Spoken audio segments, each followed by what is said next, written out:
弟兄姊妹平安，今天是2021年的12月1号。今天的经文是诗篇90篇，以赛亚书第1章第24到31节，路加福音第11章29到32节。今天要跟大家分享的主题是心态。一个人的心态会影响他做事情的态度、方向、原则以及最后的成果。我们先从耶稣基督的门徒啦，或者是他后面跟随者，我们来看每一个人的心态。彼得的心态，耶稣的门徒彼得他的心态是好像每一次都有以班长自居啦这非常可能是因为他过去在捕鱼的时候，他是一个领导者，或者说他是一个传东这样的一个关系。那约翰福音的作者约翰，他时常说到主所爱的门徒，他以这样的身份来自居，这样的态度那一对兄弟雅各跟约翰，他们想要谋得一官半职。耶稣的门徒当中的犹大，想要从跟随的当中谋取私利。另外，我们也看到法利赛人、经学士，还有当时候的祭司们，他们听耶稣传讲圣经的话语，其实不是为了要追求真理，而是要想办法抓住耶稣讲话的把柄。就连在耶稣十字架旁的死刑犯，虽然他们这两个人同样要面对的结局是相同的，就是死刑。可是因为两个人的心态态度截然不同，影响的结果也当然完全不同。耶稣基督在传福音的时期，他行了非常非常多的神迹，但是在当时候有一些人却只有想要追求神迹，或是只有想要为了要看神迹而来跟随耶稣的。其实这样的情形也一直都在。现代人有许多的所谓的基督徒，所谓的教会，所谓的神医，基本上他们都是这样的一个心态。耶稣对于存这样心态人们这样形容到，他说这时代的人多么邪恶啊！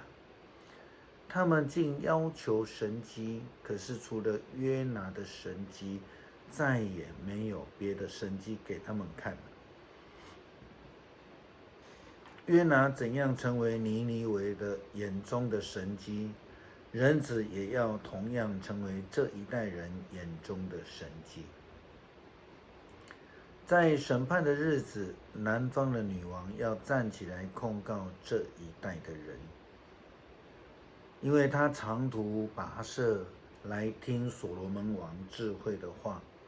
我告诉你们，这里有比所罗门更重大的事呢。在审判的日子，尼尼微人要站起来控告你们，因为他们听见约拿的宣道就弃邪归正了。我告诉你们，这里有比约拿更重大的事呢。如果我们不相信耶稣是基督的应许，我们不接受耶稣基督死而复活的救恩，再多的神迹也无法拯救这些存着这种不正确心态的人们。我们想一想，一次又一次的圣灵充满，一个又一个的神迹，充其数对这些人来说只不过是一种宗教吗啡罢了。问题是，问题是，如果再也没有经历圣灵的充满，或也没有办法再持续看到神迹的时候，这些人还会不会相信耶稣是基督，永生上帝的儿子呢？这是牧师想要问的问题。持这样心态的人们，他们到底相信的是圣灵充满的感觉，还是那个祷告帮他们做神迹医治的牧师，或是所谓的神迹，他们想要追求的神迹？那么，到底那一位钉在十字架上死了，下阴间，又胜过死亡权柄的耶稣基督，对他们来说是什么？那一个赐下救恩的上帝，对他们来说又有什么意义呢？我们在追求信仰的心态上面是什么呢？牧师曾有一位非基督徒的朋友，他曾经分享他对基督教的信仰的了解跟看法。他说：“阿门，说门。”他用台语讲的哈，树蛙加树蛙请树蛙减钱唔免用了哈。这句话对很多的基督徒听得不太舒服哈，因为基本上是不是很礼貌了啊？不，我们异地而思想看看，如果说这一位朋友，非基督徒的朋友，对基督教信仰的了解是如此的时候，那我们是否更应该谨慎我们的信仰心态呢？事实上，听过一些见证，似乎与这个玩笑话非常的雷同。不知道兄姐是否曾经听过有人这样做见证？哦，感谢上帝的恩典呐，让我过去几年欠了人家几千万能够很神迹式的让我还清，又让我能够赚更多的钱让我在金钱上得胜，见证主名。有没有听过？跟刚刚我读的我这个朋友他所说的，有没有一些雷同呢？到底我们的心态是什么？我们所领受的救恩是什么？有一首福音诗歌，基督世主的里面取名是路，在中文的翻译是这样写道：在我前面有两条路，跟随世界或跟随主。上个主日，牧师与兄姐分享的信仰是一种抉择的概念。一旦我们做了抉择之后，就有两种结果。一种结果是救恩替我们遮盖所有的，如同逾越节的以色列人一样。另外一种是抉择之后，自己必须要承担所抉择的一个结果。自己要去承担我们所抉择的后果，这是必然的。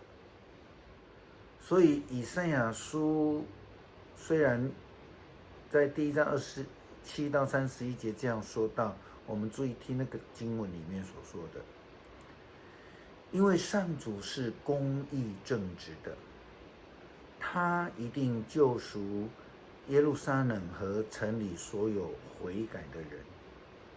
但是犯罪和背叛的人，他要粉碎；弃绝他的人，他要消灭。你们这些开辟所谓神圣花园，又把树木当神明膜拜的人，一定要蒙羞受辱。你们要枯萎，像死了的树，像没有水灌溉的园圃。枯木一碰到火就燃烧，你们中间有权势的人也会如此，因为他们自己的恶行灭亡，没有人能够救他们。当我们的心态是自傲的，认为我们自己可以承担所有的，当然我们就必须要去承受这种心态抉择下的后果。那如果我们的心态是顺服的，是谦卑的，是全心依靠上帝的，那么上帝就会为我们担起所有的保守的责任。心态基本上是一个抉择的基础。当我们的心态正确的时候，我们所追求的信仰也会朝着正确的方向。这个方向就是领受耶稣基督的救恩，跟随上帝的真理的道路。我们一样要一起来阅读诗篇90篇。上主，世世代代你是我的居所，群山还没有被造，大地和世界没有形成，从亘古直到永远，你是上帝。你叫人返本归元，你使他们回归尘土。在你眼中，1000年如一日，就像过去的昨天，像夜里的一更。你像洪水一般把我们冲走，我们的生命短暂如梦。我们像早晨发芽生长的草，晨间生长茂盛，夜里凋萎枯干。我们被你的愤怒消灭，我们因你的烈怒惊惶。你把我们的罪孽摆在你的面前，把我们隐藏的罪过显露出来。我们的岁月在你的震怒下缩短了，我们的生命像一声叹息消逝了。我们的一生的年岁不过70，健壮可能到80，但所得的只是劳苦愁烦。生命转瞬即逝，我们都要如飞而去。谁晓得你愤怒的威力？谁明白你震怒的可畏？求你教我们数算我们的年日，好使我们心有智慧。上主啊，你的震怒几时终止？求你怜恤你的仆人。每日清晨，求你使我们饱享你的慈爱，使我们的一生充满欢欣喜乐。你使我们遭受多少年日的苦难，求你也使我们享受多少年日的喜乐。求你让你的仆人看见你大能的作为，让我们子孙看见你荣耀的威力。主，我们的上帝啊，求你赐福给我们，求你使我们一切的工作顺利，求你使我们所做的一切成功。恳求上帝赐给我们一个正确的心态，在追求信仰，在服事的道路上面，以诚实的信心来领受主的救恩。求主帮助我们能够谦卑，愿意顺服，全心的跟随基督。阿们。